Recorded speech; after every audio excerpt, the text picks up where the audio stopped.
Welcome my dear students, this is Saurabh Sharma from Manzil of physics Gwalior. आइए देखते हैं क्वेश्चन, बेहतरीन क्वेश्चन जो कि YDSE का क्वेश्चन है। क्वेश्चन में हमसे क्या पूछा देखिएगा। अगर आप हमारे चैनल पे पहली बार आए हैं तो चैनल को सब्सक्राइब करिए, लाइक करिए, वीडियो को लाइक करिए, शेयर करिए, सब्सक्राइब करिए और डिफरेंट प्लेटफॉर्म पे शेयर भी करिए, जिससे आपका और आप जैसे और भी बच्चों का बेनिफिट हो सके। तो ध्यान से देखिएगा मेरे बेटे। क्वेश्चन में ये बोला एक बीम ऑफ लाइट है। क्या बोला? एक लाइट की बीम है जिसमें दो वेवलेंथ कंसिस्ट कर रही हैं। एक वेवलेंथ आपको दे दी गई 6000 एंगस्ट्रॉम, 6000 एंगस्ट्रॉम वेवलेंथ दे दी गई। मान के चलो इस 6000 एंगस्ट्रॉम वेवलेंथ को हम λ1 मान लेते हैं। जो 6000 एंगस्ट्रॉम वेवलेंथ दी गई है λ1 मान के चलो हमें दे दी गई 6000 एंगस्ट्रॉम, ठीक है भाई। और उसने बोला एक दूसरी वेवलेंथ है λ2 कंसीडर कर लेते हैं उसको। उसने बोला ये है 4500 एंगस्ट्रॉम, ठीक है भाई।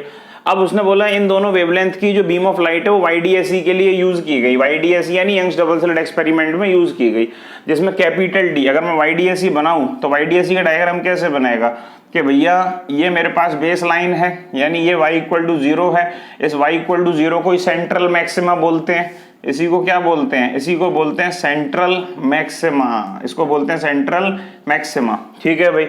और ये स्लिट होती है, मान के चलो S1, ये स्लिट होती है S2, और यहाँ से लेके यहाँ की जो ये होती है स्क्रीन, और स्क्रीन और इसके बीच की जो दूरी है वो कैपिटल D है, और दो स्लिट के बीच की जो दूरी है वो स्मॉल d है। ये कितनी वैल्यू? स्मॉल d की वैल्यू दे रखी है 1 mm यानी 10⁻³ मीटर, और कैपिटल D की वैल्यू 1 मीटर ये दे रखी है आपको। उसने बोला लीस्ट डिस्टेंस बताओ फ्रॉम द सेंट्रल मैक्सिमा। क्या बोला? लीस्ट डिस्टेंस बताओ, लीस्ट डिस्टेंस बताओ फ्रॉम द सेंट्रल मैक्सिमा, यानी सेंट्रल मैक्सिमा से, यानी इस पोजीशन से लीस्ट डिस्टेंस बताओ। किस चीज की? जहां bright fringes due to the two wavelength, इन दोनों वेवलेंथ जो कि क्वेश्चन में वेवलेंथ बीम ऑफ लाइट में जो अलग अलग वेवलेंथ दी गई है, इन वेवलेंथों की वजह से जो ब्राइट फ्रिंज बन रही हैं सेंट्रल मैक्सिमा में, सेंट्रल मैक्सिमा से उनकी वह लीस्ट डिस्टेंस बताओ जहां इन दोनों की ब्राइट फ्रिंज कोइंसाइड कर जाएं। मान के चलो भाई साहब ये वो पॉइंट है जहां दोनों की वजह से, यानी λ1 की वजह से भी और λ2 की वजह से भी ब्राइट फ्रिंज कोइंसाइड कर रही हैं। इसकी पोजीशन मान ली अपन ने YN।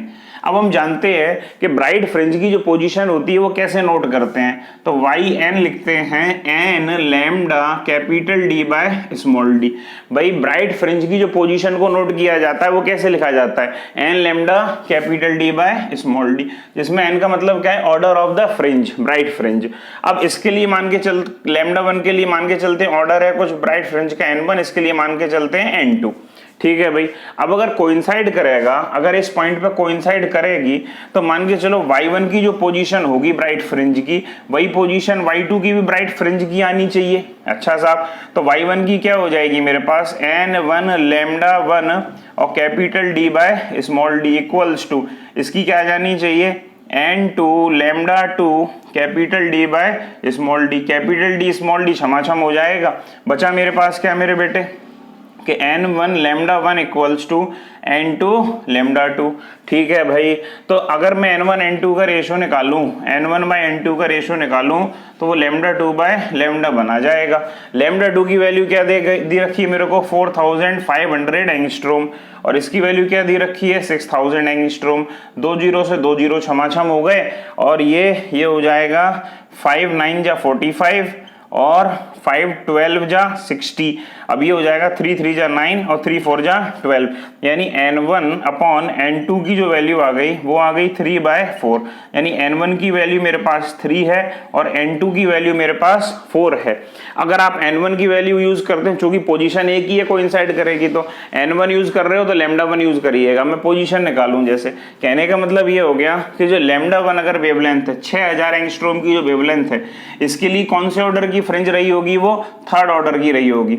और इसके लिए λ2 के लिए कौन सा ऑर्डर की रही होगी? मेरे पास 4th ऑर्डर की रही होगी। तो ये मेरे पास ऑर्डर आ गया फ्रिंज का, ब्राइट फ्रिंज का, जहां जिस वजह से दोनों कोइंसाइड कर रही हैं, ठीक है भाई। अब हम मान के चलो इससे कैलकुलेट करना चालू करें या इससे कैलकुलेट करना चालू करें, तो पोजीशन जैसे लिखें y, इससे कैलकुलेट करें n1 से, तो y3 इक्वल्स टू आ जाएगा 3 इंटू लैम्डा। इसका λ1 क्या है? 6000 एंगस्ट्रॉम यानी 10⁻⁻10 मीटर, और ये मेरे पास कैपिटल D है 1 metre upon small d 10⁻⁻3 metre. तो इसको जब सॉल्व करेंगे तो क्या आ जाएगा, 6 3 जा 18 और ये हो जाएगा 10 टू दी पावर -10 और ये बन जाएगा +3 और ये बन जाएगा +3। तो y3 की वैल्यू कितनी आ गई, तो 10 में से 1 ये हो जाएगा 18 into 10 raise to the power और ये बन जाएगा 10 में से 6 गए 4 यानी -4। तो -3 यानी कि इसका मतलब 1.8 mm। तो y3 की जो वैल्यू आ गई मेरे बेटे, ये आ गई 1.8 mm मिलीमीटर। ये आंसर आ गया। अब कुछ बच्चे बोल रहे हैं कि भाई इसी से क्यों निकाला, इससे निकालते तो तुम इससे भी निकाल के देख लो, इस फॉर्मूले में पुट करके तब भी वही आएगा। क्या ये फॉर्मूला कोई नया है? नहीं, ब्राइट फ्रिंज की पोजीशन का फॉर्मूला है।